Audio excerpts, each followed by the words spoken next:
13, and you opened the doors, and you had your very first Sunday. Yep. What was going through your mind on that very first Sunday 18 years ago? Oh man, I mean, well, one is, will anybody come? One of the things, when we started, there were, like I said, about 50 of us, and everybody had a job to do in order to make church what we believed it should be. And we really had a goal on day one that we wanted people to show up and feel like we'd been around for 5 years. Like, where's this church been? Have I not heard about it? And so we wanted to have our act together that much. So I got there really early before we ever, went in for run-throughs or any of that stuff to set up. I got there really early, and somebody had said to Tab and I, like, treat your first Sunday like it's a wedding day. And it's so easy on your wedding day, you all who are married know this, like, to just rush through it and not capture any of the moment in your mind. And then all you have to look back on are photos and video. And so, they just said treat it like your wedding day, and don't let the pressure of the moment pass you by. And so try to just take some moments where you recognize what God's doing. And there are definitely moments where I remember looking out and thinking, wow, what God's doing. And we were very blessed on our very first Sunday to have a lot of friends and family and well-wishers. They didn't come back. The second Sunday, that's another story, but they came the first Sunday, and it was pretty awesome just to feel that sense of support. And there was just this excitement that is, it was powerful in the room. And I think for our team, who had all left what was very familiar in terms of church to step into something that none of us have ever seen or experienced before, it was life-giving for us to say this actually might work. That's awesome. Well, what was your first sermon about? Wow. I think it was about, so we did a series called Welcome to the Y, get it? And because we were meeting at a YMCA, and every sermon kind of tied to some aspect of the Y. And Phil's reminding me, I think he's right, the message was dive in, kind of like just, a lot of people, and I think for a lot of us then especially, we felt like, had experienced something of a relationship with Jesus, but never really experienced Jesus. And so we, the very first public service, that was the message. This Sunday, I'm re-preaching a part of my very first sermon to Water's Edge Church, which would have been to our STAR team. But you gotta wait until Sunday to hear that. That's exciting. Yeah. Look forward to it. Okay, Phil, what was the first worship set, or do you have any memory of any of the songs? I feel like we probably did Trading My Sorrows. I was about to say it. Yes, I'm sure we did. I feel like, man, I don't know if I've got any other. No, we opened with Everywhere by Michelle Branch. Yep. And I know after the sermon, I did an acoustic version of Diving In by Steve Kirk Chapman. Karen, remember the set? We practiced it for like 6 weeks. And Stu talked about wanting to treat it like a wedding, and the funny part of that is we did it, and we planned it really well. We knew exactly what it was going to look like, and when the day was over, we're like, well, what are we going to do next week? Because we literally had planned nothing out for the following week, and I've got a band now who's really accustomed to having lots of rehearsal time, and now we've got like a week to plan a set and plan a service and knock it out. I mean, we knew what the series was, and you probably knew what the sermon was, but that was about it. Sorry, Trade My Sorrows and probably other Dear Lives. That's impressive. That's more than I can remember from 18 years ago.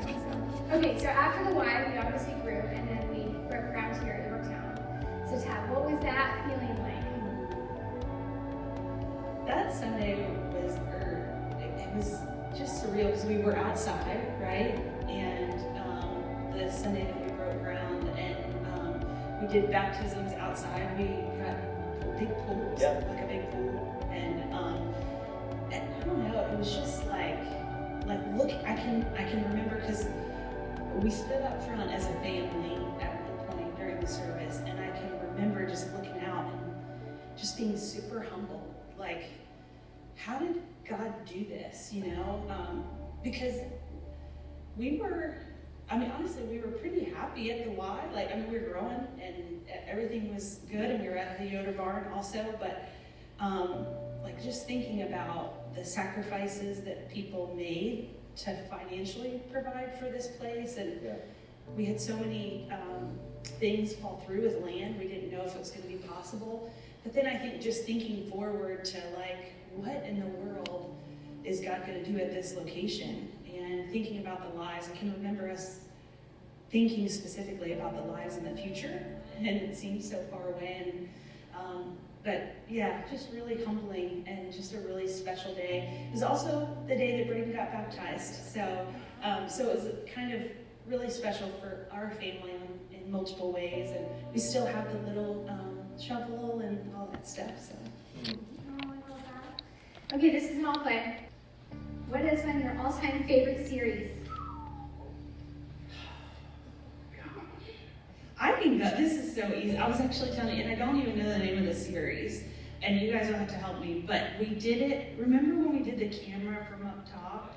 The God cam? The God. In the zone. Yeah. Hey, I remember. I mean, I don't know. I mean, I just remember that for some reason just being my absolute favorite series. Just, I think just kind of having God's perspective on us and our lives, and I don't know. That one to me was like my favorite, and that was at the, was it at the Y?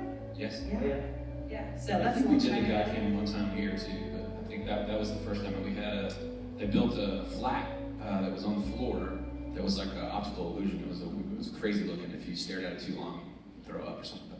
So there was actually a zone. So when Pastor Stu was preaching, sometimes he was out in the outer parts when he was talking about being out of the zone, and then he would come into the middle. This is where I'm in the zone. So it's a really cool visual to go along with it. Yeah, it was cool. It rained on stage one time too.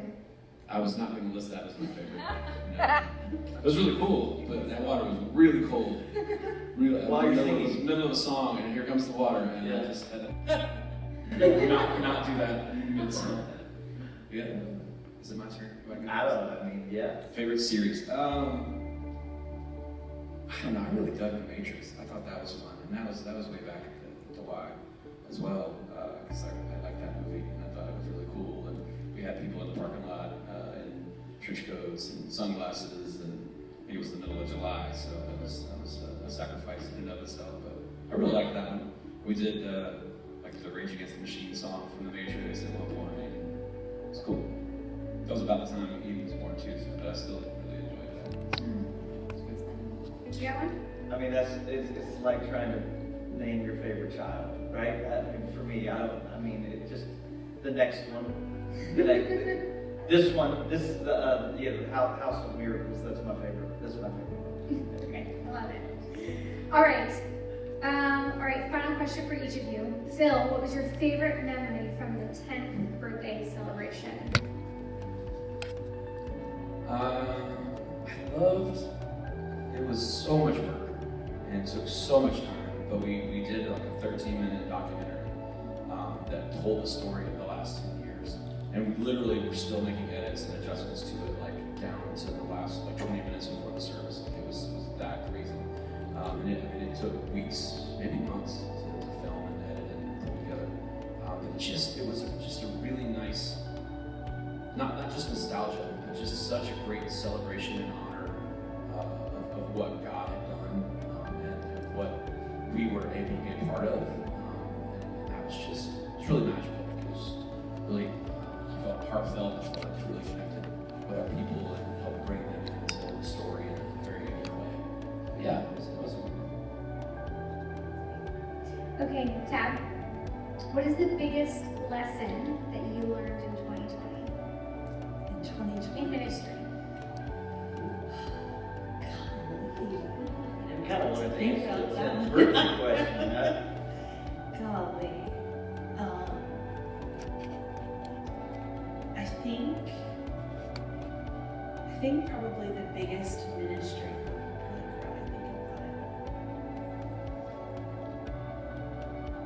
Even though this is hard, it's such a privilege. It's such a gift, and it's an incredible honor to get to serve Jesus with people that I love. It's so hard, and there are days that are just defeating, but golly, the good ones way outweigh the bad. Sorry for making you cry. Okay, Stu, last question for you. Yeah, that's an easy one to follow. I know. What dreams did you have 18 years ago that you have seen come true now? Wow. I mean, it's funny because a lot of what we've seen come true was never, and we didn't. The world was so small 18 years ago. Like, if you think about it, it was really, really small. Like, I've been working on my dial-up modem sound effect because I'm going to use it as an example on Sunday. Like, I don't think anybody, a lot of people don't remember 18 years ago, that's what we still had, you know? And so it was a really small world. And so a lot of times your dreams are limited by your experience or your exposure. We didn't dream of this, you know, we really didn't. You know, I think a couple things that we did dream about.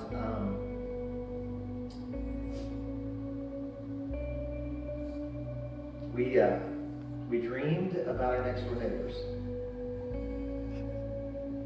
I'm telling you, the world was small. Like it was like who was next door to you, and so we dreamed about our next door neighbors. And if you don't know who our next door neighbors were at the time, they were Rhonda and Ryan Baxley, and their 4 daughters, who are all products now of Water's Edge Church, who are all got baptized, met Jesus here, fell in love with Jesus here, got baptized here, were discipled here, went on to own ministry here, and one of them now has gone on to start a church from here, which is just remarkable. I mean, that's incredible if you think about it. And so, like, we dreamed about our next door neighbors. I think we dreamed, all of us collectively dreamed about our families and our kids, and we have had the privilege of baptizing, our 3 kids, and Phil, 2 of your 3 kids, and so and we dreamed of having that church where our kids would grow up, having a church experience that they wanted for themselves and that they would go on pursuing Jesus with. And at this point, I mean, we've seen that dream become a reality, So, and we dreamed for the city, we did. I don't know that we dreamed for the region.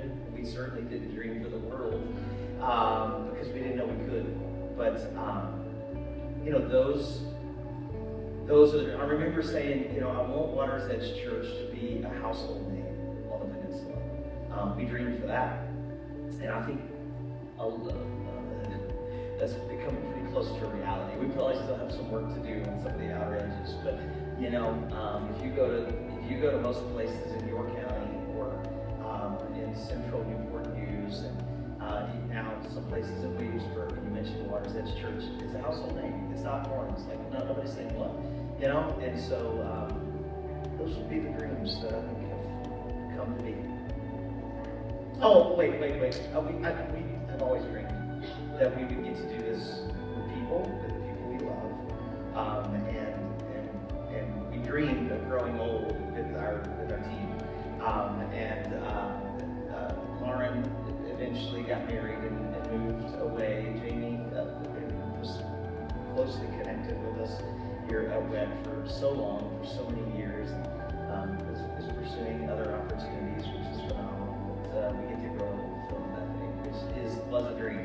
And now we dream about it for all of you. And I look at our newest staff members, and I in my mind picture 20 years from now, like, gosh, I hope we're still doing this together. Yeah. Well, I just want to say thank you for being obedient and saying yes to what I'm sure felt impossible at the time. My family's life has been forever changed because of you guys. And one final thing, you can't have a birthday without a cake. So we got a birthday cake for everyone. I love birthdays.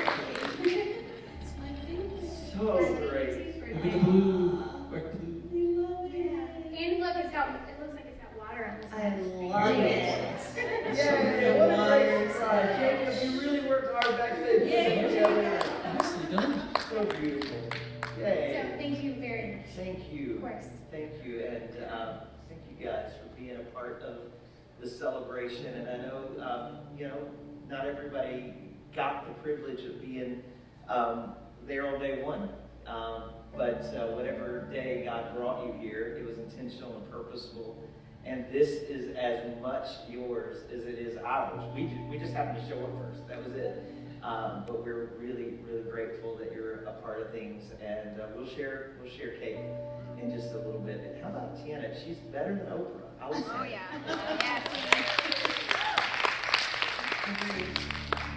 Well, listen, I don't know what these moments have inspired you toward, but gosh, I hope they've inspired you to want to just take some time and give thanks, not to us, but to why this is all possible anyways, which is to our Father. And it's all for Him, and it's all for His glory. And earlier, Bill's, I believe, sent out the prayer list, and you should have that, be able to access that now. And so we're going to take about 15 minutes and go into just a time of prayer. As I say always, feel free to find a spot in the room where you're just create a little altar there and spend time in worship and prayer. And feel free to walk around or make noise or do what you need to do to stay engaged in this moment. So let's jump in and let's go after God in prayer.